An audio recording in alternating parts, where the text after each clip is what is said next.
Hello दोस्तों, आज हमारा जो नई वीडियो के ऊपर नया टॉपिक है।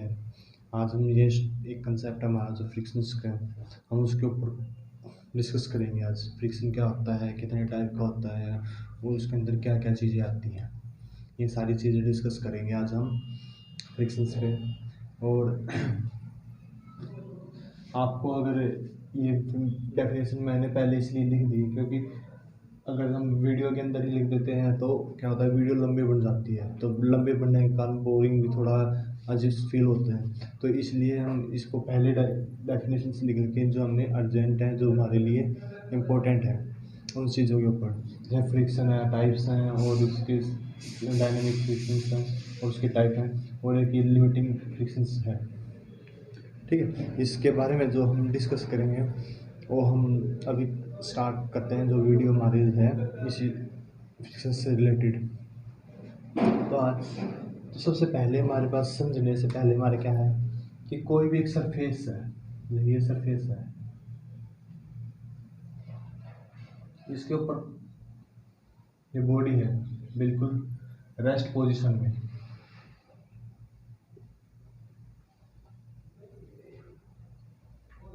ये रेस्ट पोजीशंस में है, ना इसके ऊपर कोई फोर्स है ना कोई फ्रिक्शन हो रहा है, बिल्कुल रेस्ट पोजीशंस पे है। इसका कुछ ना कुछ वेट भी होगा। जो सरफेस के ऊपर हमारा बॉडी रखी है इसका कोई ना कुछ वेट भी होगा। इसमें क्या है, सबसे पहले हम फ्रिक्शंस की डेफिनेशन समझते हैं। उसमें बोल क्या रखा है, दे क्या रखा उस चीज़ के ऊपर। तो हम क्या है कि क्या डिफाइन कर रहा है कि कोई भी force which comes into play along surface, along इसके साथ जो सरफेस है ये कॉन्टैक्ट बिटवीन टू बॉडीज। ठीक है, एक सरफेस की बॉडी और एक ऑब्जेक्ट की बॉडी। ठीक है, व्हेन वन बॉडी मूव और tends to move over surface of another body, means क्या है कि वन बॉडी अगर ये जो हमारा ऑब्जेक्ट ये मूव करेगा किसके कॉन्टेंट्स में, किसके कॉन्टैक्ट में, सरफेस ऑफ अदर बॉडी, यानी कि जो ये बॉडी हमारा जो ये सरफेस है इस केस में जब ये मूव करेगा तो क्या कहता है कि तब वहां पे हमारा क्या है, फ्रिक्शन पैदा होगा। क्या पैदा होगा, फ्रिक्शन। तो वो कैसे पैदा होगा, देखो जब हमारी बॉडी इस सरफेस पे थी कोई भी फोर्स नहीं लगा था, तो इस पे क्या है कि मैंने जैसे कि इसको थोड़ा मतलब हल्का वेट लगाया, मतलब हल्का धकेला, पुल किया, इस चीज को अप्लाइड किया, फोर्स पे अप्लाइंग फोर्स किया इस बॉडी के ऊपर। तो क्या हुआ कि वो थोड़ी सी स्लाइटली मूव नहीं हुई, वो बिल्कुल वहीं पे रेस्ट पे रही। लेकिन इस पे मैंने थोड़ा सा ज़्यादा फोर्स लगा दिया, तो क्या हुआ कि ये यहाँ थी बॉडी, तो वो कुछ समय बाद ये बॉडी यहाँ पे आ गई। ठीक है, तो यही है कि जो इन दोनों के फोर्स का जो कॉन्टैक्ट था, when contact body moves tends to other surface of another body, जब वो मूव करी तो सरफेस ऑफ अदर बॉडी है। ठीक है, तो अब इसमें देखो क्या है कि जब इसने मूव किया इस सरफेस से इसको आगे की तरफ गई मूव होने के लिए, तो यहाँ पे कुछ सरफेस के ऊपर रफनेस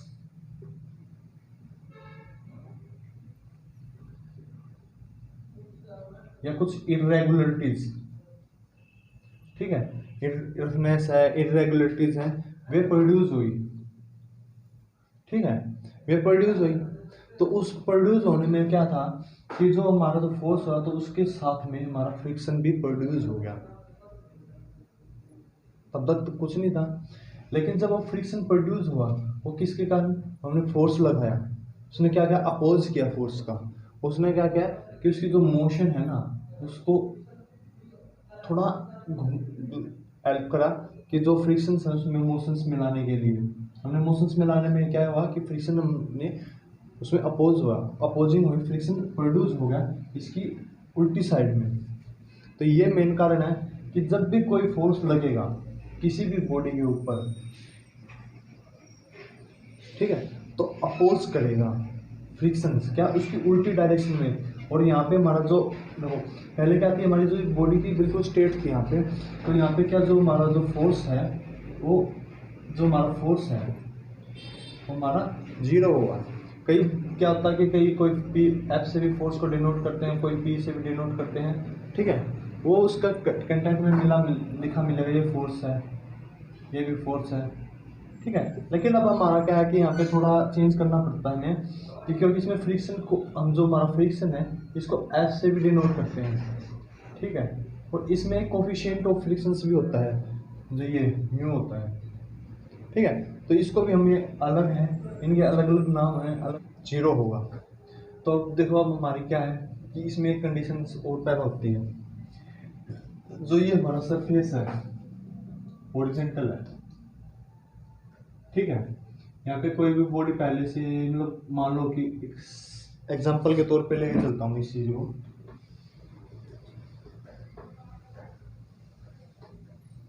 एक एग्जांपल के तौर पे लेके चलता हूँ इसी चीज को कि ये सरफेस है हॉरिजॉन्टल, ठीक है, हॉरिजॉन्टल सरफेस है। यहाँ पे एक जो स्केटिंग वाला बंदा है जो उस पे करते हैं हमारा क्या बोलते हैं बर्थ पे, ठीक है, वो है खड़ा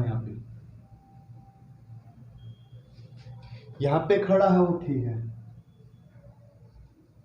अब तक तो रेस्ट पोजीशन पे खड़ा है, लेकिन जब वो जैसे भी उसने खुद चलना स्टार्ट किया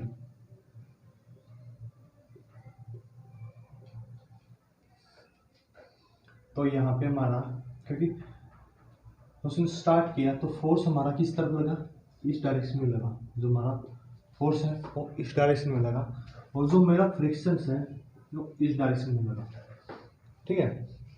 इसमें यही चीज है कि ये एक बॉडी मूवमेंट में है, ठीक है, ये एक बॉडी मोशंस में है, पहले तैयार है। लेकिन इसमें क्या था कि जो स्टैटिक्स बुक में था कि वो बॉडी रेस्ट पे थी, बिल्कुल फिक्स थी, कि वो वहाँ से हिल ही नहीं रही, वो बिल्कुल एक जगह स्टेबल थी। तो स्टेबल होने के कारण उसके ऊपर हमने फोर्स अप्लाई किया। लेकिन ये बंदा क्या है कि यहाँ से उसने स्केटिंग स्टार्ट करी, ये इस पॉइंट पे गया, ये इस पॉइंट पे गया, ये इस पॉइंट पे गया, ये इस पॉइंट पे गया, तो इसमें क्या था कि इसमें फोर्स उसी का था, ठीक है। लेकिन उसमें जो फ्रिक्शंस हुआ ना वो ये हुआ, ठीक है, उसकी अपोजिट साइड में। जब हम किसी सरफेस के ऊपर चलते हैं, ठीक है, अगर फ्रिक्शन नहीं होता तो हम फिसलते बार बार गिरते, लेकिन उसके अंदर हमारा फ्रिक्शंस पैदा हो रहा है। तो फ्रिक्शंस के कारण ही हमारा जो काम वर्किंग हो रही है, जो डेली लाइफ में यूज होते हैं, बहुत सारे एग्जांपल हैं जो हम ले सकते हैं। चलना भी है, पेन से अगर हम ये मार्कर से लिख रहे हैं इसके अंदर भी हमारा क्या फ्रिक्शंस है, ठीक है। तो हर चीज़ के ऊपर होती है जो हमारे डेली यूज में होते हैं। तो यही कारण है कि जो इसकी जो डायरेक्शन है फोर्स की तो ये है, लेकिन जो उसका अपोज करेगा, फोर्स का अपोज कौन करेगा, फ्रिक्शंस करेगा। तो इसलिए वो फ्रिक्शंस उसको उल्टी डायरेक्शन में कैलकुलेट होता हमारा, ठीक है। तो दोनों की जो डेफिनेशंस हैं उनको समझते हैं। अब हमारा जो चीज़ आगे देखेंगे तो दोनों ही डेफिनेशंस में क्या डिफरेंस है और क्या है। ये वही है, ऑब्जेक्ट है, इसका वेट है कुछ ना कुछ, ठीक है। तो फ्रिक्शंस के जो टाइप हैं दो होते हैं, एक तो स्टैटिक्स फ्रिक्शंस होता है, एक डायनेमिक फ्रिक्शंस होता है। तो इन दोनों डेफिनेशंस में हम देखते हैं क्या है, क्या the force of frictions that comes into play between surface, ठीक है। जो स्टार्ट ऑफ ऑब्जेक्ट क्या था कि two bodies before the actual motion start called statics friction. Two bodies before the actual motion, यानी कि वो एक जगह स्टेबल थी before, two bodies before actual motion, ठीक है, क्योंकि उसमें जो मोशंस थी वो इस ऑब्जेक्ट की थी, ठीक है, और साथ में मोशन इसकी भी हुई, क्योंकि ये दोनों आपस में एक दूसरे के साथ कॉन्टैक्ट में है सरफेस के साथ में।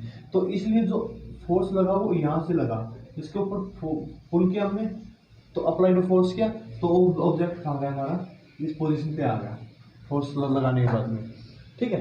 तो यही है। तो इसमें क्या फ्रिक्शन उसके अपोजिट साइड पैदा हुआ। तो अब जो दूसरी है डेफिनेशंस क्या है, इसमें क्या था, the force of friction that into play between surface to body after the actual motion start dynamic frictions, ठीक है। क्या आफ्टर बॉडी तो मोशन में है, लेकिन जो उसमें क्या है पैदा हो रहा था, सब फ्रिक्शन पैदा हो रहा था, क्योंकि वो पहले स्टार्ट में ही मोशंस में है, स्टार्टिंग में ही मोशंस है उसकी। तो इसलिए वो क्या है कि स्टेबल तो है नहीं, तो उसमें हम फोर्स लगाना पड़ेगा किसी चीज़ के साथ में, लेकिन उसमें क्या है कि पहले से स्टार्ट मोशन में ही है, तो उसमें सिर्फ क्या है, हमारा जो फोर्स जो हमारा फ्रिक्शन है वो प्रोड्यूस हो रहा है इसमें, ठीक है। ये चीज़ है, इन दोनों चीज़ों में ये डिफरेंस है, क्योंकि मोशन स्टार्ट होती है बिल्कुल रेस्ट पोजीशंस के ऊपर होती है, इसलिए इसको हमें स्टार्ट करना पड़ता है फोर्स लगा के। ये मोशंस में होती है, इसमें सिर्फ जो फ्रिक्शन है वो प्रोड्यूस होता है इन दोनों इस चीज़ में। और इसका एक और नाम है, इसको बोलते हैं काइनेटिक फ्रिक्शंस। जैसे काइनेटिक एनर्जी में होती है स्टैटिक्स एनर्जी और काइनेटिक एनर्जी, ठीक है। जो डायनेमिक फ्रिक्शंस में जो काइनेटिक एनर्जी, बस इसमें उसमें एनर्जी इसमें फ्रिक्शंस का है, दोनों का लगभग सेम ही है, लेकिन बस थोड़ा उसमें एनर्जी इसमें फ्रिक्शंस की है। तब सबसे मेन बात यही चीज़ होती है कि चीज़ बनती कैसे है, वह क्या चीज़ है। जब हम ग्राफ के ऊपर देखेंगे इस चीज़ को, ठीक है, ये होगा अप्लाइड फोर्स,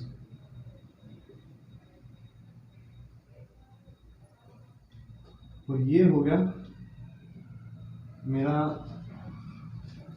फ्रिक्शंस, ठीक है, फोर्स ऑफ फ्रिक्शंस।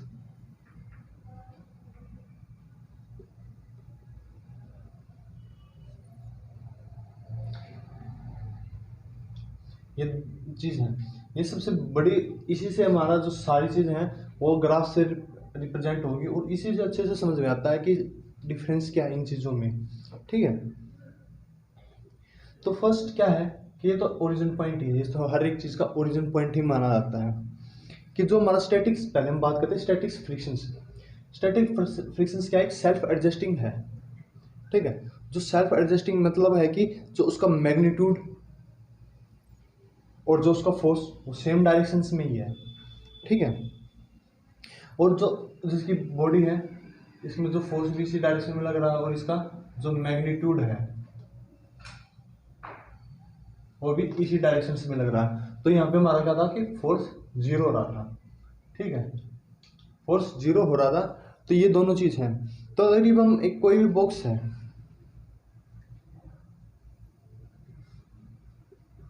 कोई भी बॉक्स है, ये बॉक्स है मेरा, इसमें कुछ ना कुछ वेट भी होगा, ठीक है।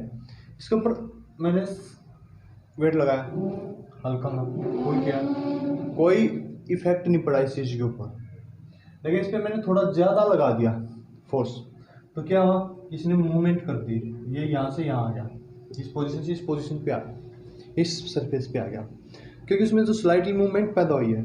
तो इसमें क्या है कि जो हमने फोर्स को क्या किया, इंक्रीज कर दिया थोड़ा सा, इस ऑब्जेक्ट को, इस बॉक्स को यहाँ से ले जाने से अगले पॉइंट तक, ठीक है। तो यही बात है कि जो अप्लाइंग किया हमने फोर्स है वो क्या है कि जो भी न्यूट्रलाइज होगा, एक कंप्लीटली न्यूट्रलाइज होगा, एक कंप्लीटली बैलेंस बना रहेगा उस चीज़ के ऊपर। ये सरफेस है ना, बिल्कुल इसके ऊपर साथ में साथ चलेगा, नहीं कि इसको थोड़ा ऐसे सरफेस से ऊपर उठा के ले जा सकते हैं, क्योंकि इसमें वेट ज़्यादा है। हम तो सिर्फ उसको धकेल सकते हैं ऐसे, नहीं कि उसको ऊपर उठा सकते हैं, क्योंकि वो कंप्लीटली सरफेस के साथ कांटेक्ट रहेगा और न्यूट्रलाइज रहेगा, ये चीज़ है। तो इसमें क्या है, जो फोर्स ऑफ फ्रिक्शन है ना मेरा, ये इंक्रीज होगा साथ में। जो मेरा यहाँ पे फोर्स ऑफ फ्रिक्शन है ना, वो क्या है कि ऑलवेज हमेशा इक्वल रहेगा, और applied force till the rest positions पे, ठीक है, और ऑलवेज इक्वल रहेगा। और जब हमने क्या किया, जब हम थोड़ा फोर्स लगा कुछ नहीं पड़ा, लेकिन जब मैंने इसके ऊपर फोर्स लगाया तो क्या हुआ कि वो एकदम गया आगे, इंक्रीज हुआ, और वो इक्वल भी रहेगा साथ में, क्योंकि इस पोजीशन से हमने फोर्स लगा, तो इस पोजीशन से इस पोजीशन पे हमारा कितना मेंटेन डिस्टेंस होगा, ये भी चीज़ में मैटर करेगी इस चीज़ के ऊपर, ठीक है। वो इक्वल ही रहेगा, कंप्लीटली न्यूट्रलाइज रहेगा। अब बात देखो कि मेरा कोई भी यहाँ से ये चीज़ थी, ठीक है, कुछ समझा देखना कि इसमें थोड़ी सी समझने वाली बात है।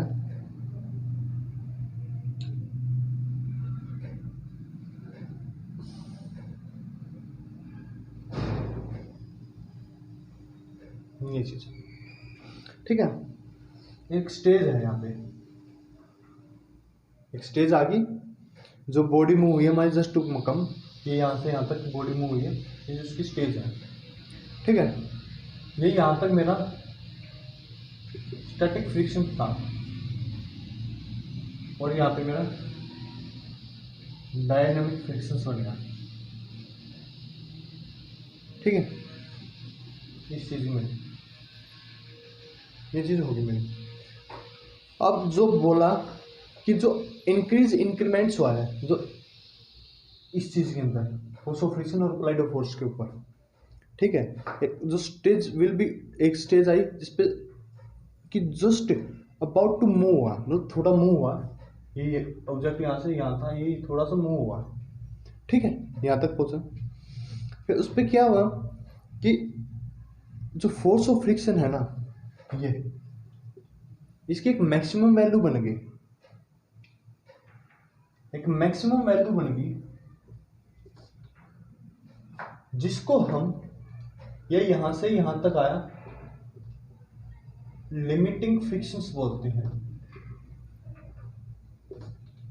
ठीक है।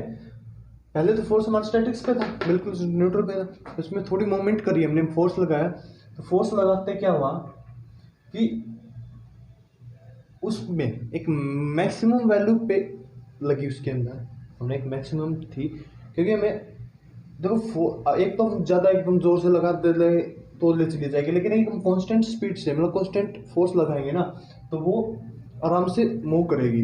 एक बार एकदम ज़्यादा दबा दिए, उसमें क्या कि हमारी जो बॉडी है वर्किंग है वो बहुत स्लो करने लग जाएगी।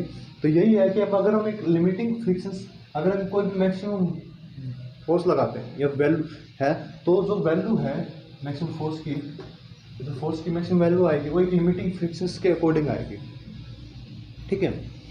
जिसको फोर्स स्टैटिक्स फ्रिक्शन है हमारा, जो स्टैटिक्स फोर्स ऑफ फ्रिक्शन है ये वाला, वो क्या है कि एनी वैल्यू है ना जो बिटवीन इसके बीच में लिमिटिंग फ्रिक्शन से के बीच में, वो हमेशा जीरो होगी, ये ध्यान रखना। स्टैटिक्स फ्रिक्शंस है, दोबारा स्टैटिक्स फ्रिक्शंस की जो वैल्यू है, ठीक है, तो जो किसकी वैल्यू, स्टैटिक फ्रिक्शन, जो any value between zero of limiting frictions की वैल्यू जीरो होगी, जब हमारा स्टैटिक्स और इन दोनों के बीच की जो वैल्यू है वो जीरो होगी, ठीक है। तो क्या है कि जब हमने लिमिटिंग फ्रिक्शन अप्लाइड किया एक बॉडी के ऊपर, अब समझो जब हमने ये चीज़ अप्लाइड करी किसी भी बॉडी के ऊपर, तो उसमें क्या था कि जो डायनेमिक फ्रिक्शंस प्रोड्यूस होगा उसके अंदर, क्योंकि वो मोशन में तो यहाँ से यहाँ तक चली, तो मोशन में आ गई ना, फिर जो बॉडी यहाँ से यहाँ तक चली वो मोशन में आ गई ना, कि मोशन आए बिना तो काम नहीं चलेगा, ठीक है। तो उसमें क्या बोला कि उसने एक रिमेन ऑलवेज कांस्टेंट बनी है, एक जो कांस्टेंट वैल्यू बन गई, ठीक है। वो मैं आपको बता दूंगा कैसे हुई, एफ और डायरेक्टली प्रोपोर्शनल पी, ये दोनों चीज एक बढ़ेगी तो दूसरी भी बढ़ेगी, तो ये बढ़ेगी तो ये भी बढ़ेगी, यानी दोनों चीज आपस में एक दूसरे के साथ बढ़ेगी, लेकिन इसका जो एक कांस्टेंट होता है वो ये होता है पी, ये चीज, ठीक है। इसको बोलते हैं कोफिशिएंट ऑफ फ्रिक्शन। तो ये जो हमारी नेक्स्ट वीडियो होगी हम उसके अंदर डिस्कस करेंगे।